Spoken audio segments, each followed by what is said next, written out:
Hi, welcome to Sam's Maths Lectures. This is my first lecture on the topic of topology. So if you've done a course in real analysis before, you'll know that a sort of primary concern is to look at sequences and functions and to determine the existence of limits, continuity, convergence, etc. This is principally enabled by the existence of a metric on R, which allows us to talk about distances between points and establish a sort of notion of closeness. So topology allows us to take certain aspects of metric space theory like this, such as continuity and convergence, and then use it to study spaces where applying a metric is inconvenient or even impossible. So let's actually begin by defining a metric space and then sort of using this prototypical example of R to produce a metric space. So a metric space X D is a set, or the space, X, and a function D, the sort of distance function, which takes an ordered parent X and returns a real value. Okay, and it has to satisfying.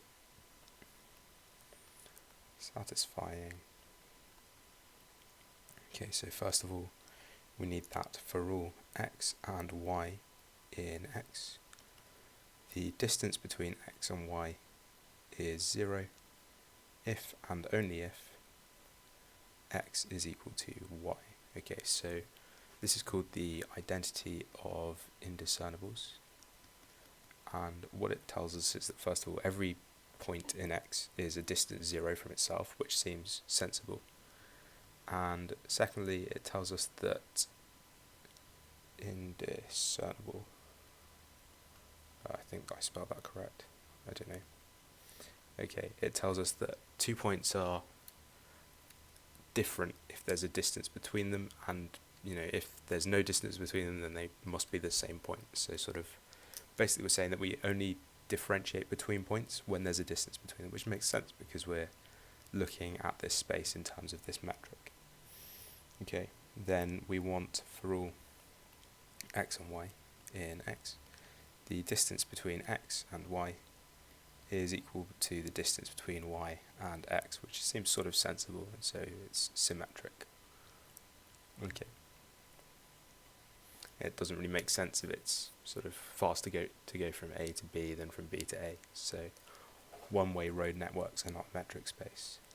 And finally, for all X, Y, and Z in X, the distance from X to Y plus the distance from Y to X is greater than Y to Z, is greater than or equal to the distance from X to Z.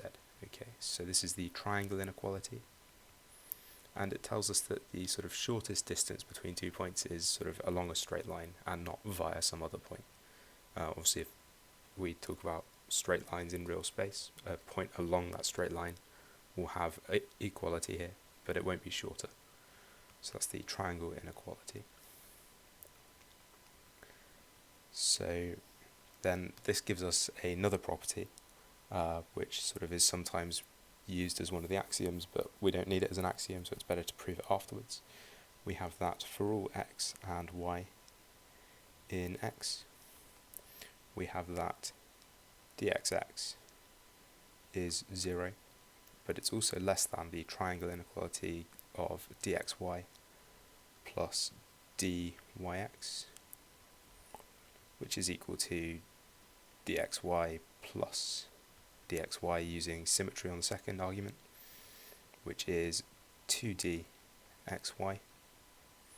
And so then we just divide both sides of this inequality by 2, and we get dxy is greater than or equal to 0. Okay, so we don't have any sort of negative distances anywhere, which is quite useful. Okay, so the sort of first metric space you look at is R with the norm with D, where D goes from R cross R to R and gives us the distance dxy is just the sort of absolute value of x minus y. Okay, I'm not going to prove that this is definitely a metric space. You can sort of take it on trust. Okay, then for a metric space x, d, and some point x in x, and some value r greater than 0, obviously a real number, then the open bool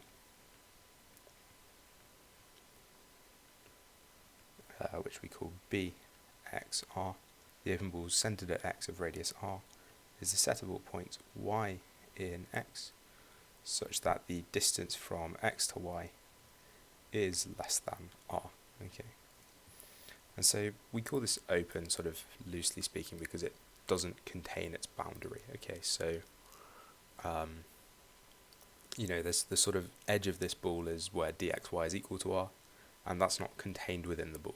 Okay, so it's open because it doesn't contain this boundary which closes it. This will sort of make more sense when we do more topology. Okay, so if we focus specifically on R, then sort of B0 alpha is just the open interval minus alpha, which is a set of all real numbers such that minus alpha is strictly less than x is strictly less than alpha. And so the sort of boundary of this set is, so we write that as sort of this partial sign and then the set, so dbo alpha is the set alpha and minus alpha, and clearly there's no intersection because these do not lie in here. Okay, so we can then sort of generally say that for a metric space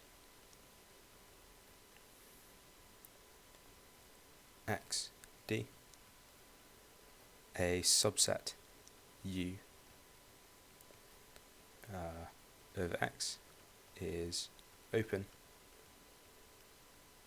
if and only if for every element x in that set there exists some value delta x in, sorry, greater than 0, so obviously a real value greater than 0, such that the open bool around x of radius delta x is strictly contained within U. Okay, well, not strictly contained, could be all of U.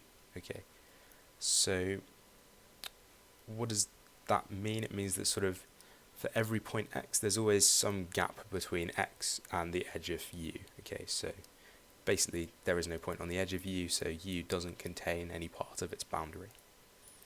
Okay, so let's sort of look at these open sets. So we have that x is open as for all x in x and for all r in, well, greater than 0, I guess, for all r greater than 0, the open bool around x over radius r certainly is contained within x, because when we defined the open bool, we did it using the fact that it's a subset of x. Okay, we don't care about points outside the space, that doesn't make sense. Okay, we also have that the empty set is open because we can sort of rewrite this using sort of more mathematical notation as for all x, if x is in the empty set, then there exists some value delta x greater than 0 such that the bool of radius delta x about x is a subset of the empty set. Okay, and this is fine to write because this is always false. You know, there's no x in the empty set, so always false. And because of the sort of logic of implication, if you have something that's always false, then it doesn't matter what proposition you're implying, this entire thing as a statement is always true. And so this sort of method is called ex falso quod libet, so from falsehood anything follows, you know. X belongs to the empty set, whatever you want. Okay, so yeah, the empty set is open. Then for any set I, this is sort of sloppy notation, but for any set I, and for any function from I to the power set of X, or let's say for any subset, for any set I, so this is sort of our indexing set, for any collection, for all collections UI where I is in the indexing set of open subsets, then for every element X belonging to the union of these subsets, there exists some I such that X belongs to the ith subset, right? That's what it means to be in the union, which means that there exists some delta X such that the bool X delta X is entirely contained within UI, which is contained within the union over all those I's of UI. Okay, so that means that for any collection of open sets, their union is also open, and it doesn't matter what size of a set I is. So I could be one set, it could be two sets, it could be 7 sets, it could be a set the size of the natural numbers, it could even be a set the size of the real numbers, or any arbitrarily large set that you want. It doesn't really matter. Okay. Finally, if we let for all n and for all collections UI from I is equal to 1 to n of open subsets,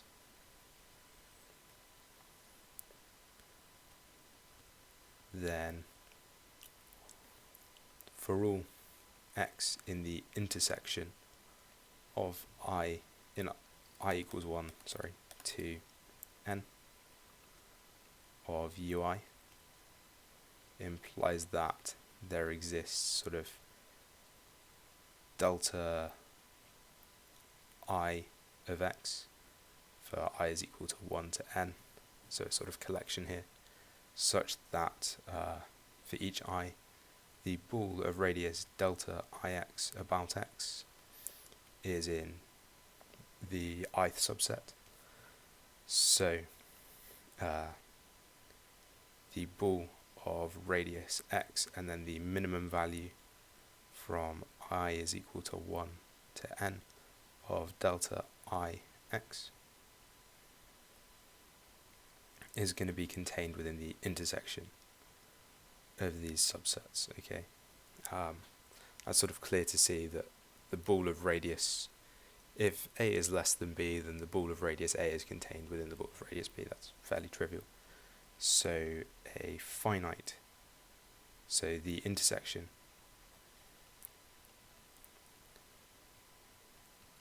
of a finite collection of open sets is open. And so the reason that this is restricted to finite of set open sets is open. Okay, so the reason that this is finite is that if we have an infinite set here, then it doesn't necessarily contain its minimum. For a finite set, we always contain the minimum. For an infinite set, the minimum doesn't necessarily exist. There's not necessarily a minimal element. So we can sort of show this quite easily. So if we let this, if we take just our space R with the normal metric, then let UK be the open interval -1 over k to 1 over k for k is a positive natural number, so n star, sometimes we write that as, then what we get is that the intersection from k is equal, or for every k in n star of uk is equal to just 0. And the reason for that is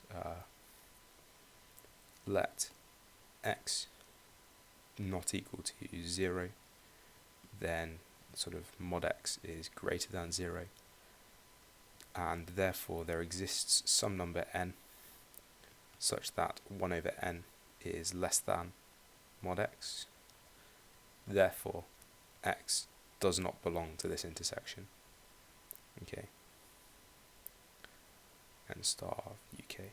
Okay, because sort of, if we go for 0.3, well, 1/10 is smaller than that, and if we can go for something that belongs to the set between negative 1 over 100,000 to 1 over 100,000, but that doesn't mean that it belongs to the set from negative 1 over a million to 1 over a million, and so on. Okay, so we end up with this being just 0, which is clearly not an open set, as there does not exist an r greater than 0 such that the ball of radius r about 0 is contained within the set of just 0, okay, because there's a number infinitely close to 0, whatever r is.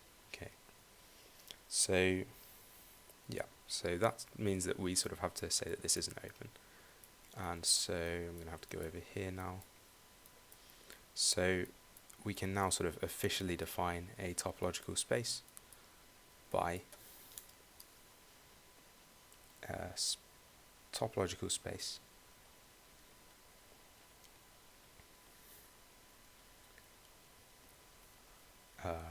x t is a set x, the space, and a collection of subsets, of open subsets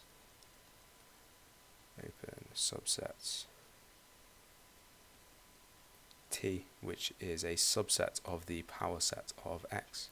This is called the topology, so we sort of have the space, the topology, when we sort of refer to them. Sometimes we'll just say X if T is clear, such that, so first of all we need that X and the empty set are open, because we show that that's true in a metric space. We want that for all functions, for all I, for any set I, for any function f that goes from I to t and maps I to ui, then we want the union over all I in I of ui to be a member of T, so closure under arbitrary union. And then for all n and for all subsets u1 un, if T of T, we want that the intersection from I is equal to 1 to n of ui to be an open set as well. So that's our official definition of a topological space. So we need the total space, we need the empty set, we need arbitrary union, and finite intersection. Okay, so finally, sort of informally speaking again, recall that I said that an open set was a set that didn't really contain any points on its boundary. So we can sort of agree that the boundary of some subset U is equal to the boundary of its complement. Okay, so sort of the boundary of the space, the boundary of the set of all points with distance to 0 less than 1 is the boundary of all points with distance to 0 greater than or equal to 1. It's the same thing. Okay, but because the intersection of the boundary and the open set is equal to nothing, that implies that the boundary of U, which is the boundary of X over U, is a subset of X over U, X without U. Okay, so so that means that this is closed. Okay, And similarly, if F is closed, so F contains boundary of F, therefore X without F intersected with the boundary of X without F is empty, so X over F is open, and so we basically get that F is closed if and only if its complement is open, and vice versa. Okay. So we can sort of come up with a few rules for open subsets as well. So let